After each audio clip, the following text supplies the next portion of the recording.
Hello friends, welcome back to my channel Aurelia's vlog. இன்றைக்கி இந்த வீடியோவில் என்ன பார்க்க போகிறோன்னா, கோல்டு வாங்கலாமா இல்லை வேண்டாமா அப்படின்றது தான் இப்போ நம்ம இந்த வீடியோவில் பார்க்க போகிறோம். வாங்க. ஸோ இப்போ ரீசெண்டான நியூஸில் வந்துட்டு இப்போ மார்னிங் வந்துட்டு என்ன நியூஸ் வந்திருக்குன்னா, ஸோ ட்ரம்ப் என்ன சொல்லியிருக்காங்கன்னா, ஈரானோட பீஸ் டாக் வந்துட்டு ரொம்ப நேரம் வந்து தள்ளி போட முடியாது ஸோ அப்படின்ற ஒரு நியூஸ் வந்திருக்கு. சப்போஸ் இதெல்லாம் ஸ்மூத்தாக போச்சுன்னா ஒன்றும் பிரச்சனை இல்லை, கோல்டு வந்துட்டு ஏறதுக்கு நிறைய சான்சஸ் இருக்குது. ஸோ அப்படி இல்லை அப்படின்னா ஏதாவது ஒரு கண்ட்ரி, ஈரான் இல்லை அமெரிக்கா, ஏதாவது ஒரு கண்ட்ரி வந்துட்டு அட்டாக் ஸ்டார்ட் பண்ணாங்கன்னா நம்மளுக்கு கோல்டு வந்துட்டு டிக்ரீஸ் தாங்க ஆகும்.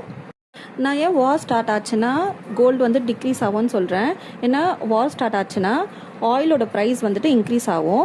ஸோ டாலர், அப்போ ஆயில் ப்ரைஸ் இன்க்ரீஸ் ஆச்சுன்னா டாலர் ஸ்ட்ரெங்தன் ஆகும். ஸோ டாலர் ஸ்ட்ரெங்தன் ஆகும் போதுட்டு அதுக்கு அகேன்ஸ்டாக வந்துட்டு ருப்பி வீக்கன் ஆகும். ஸோ அப்படின்ற பட்சத்தில் நம்ம கோல்டு வந்துட்டு டிக்ரீஸ் தாங்க ஆகும். ஏன்னா ஆயில் ப்ரைஸ் ஏறுது இல்லையா.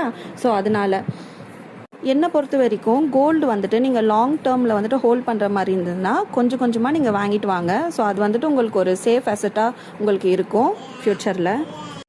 கோல்டில் வந்துட்டு எப்படி 15% இம்போர்ட் சார்ஜஸ் ஏற்றுனாங்களோ அதே மாதிரி சில்வர்லேயும் ஏற்ற போகிறேன் அப்படின்ற மாதிரி ஒரு நியூஸ் வந்திருக்குங்க. ஸோ சில்வரில் வந்துட்டு இன்வெஸ்ட் பண்ணுறவங்க கொஞ்சம் கொஞ்சமாக இன்வெஸ்ட் பண்ணிட்டு வாங்க.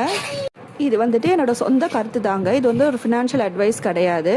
ஸோ வாங்குறவங்க உங்களோட ஓன் ரிசர்ச் பண்ணிவிட்டு வாங்கிக்கோங்க. நேற்று நான் ஒரு வீடியோ போட்டிருந்தேங்க, gold scheme and digi gold continue பண்ணலாமா இல்லை ஸ்டாப் பண்ணிக்கலாமா அப்படின்ட்டு. ஏன்னா நிறைய ஜியோ பொலிட்டிக்கல் டென்ஷன்னால நிறைய பேருக்கு இந்த கன்ஃபியூஷன் இருக்குது கோல்டு அண்ட் சில்வர் பற்றி. ஸோ அந்த வீடியோ பார்க்கணுன்னா அந்த லிங்க் வந்துட்டு நான் இந்த சேனல், இந்த வீடியோக்கு கீழே டிஸ்கிரிப்ஷனில் தரேன், செக் பண்ணி பார்த்துக்கோங்க ஃப்ரெண்ட்ஸ். உங்களுக்கு இந்த மாதிரி daily gold rate and videos வேணும்னா என்னோட சேனலை ஃபாலோ பண்ணி சப்ஸ்கிரைப் பண்ணிக்கோங்க ஃப்ரெண்ட்ஸ். தேங்க்ஸ் ஃபார் வாட்சிங். பை பாய்.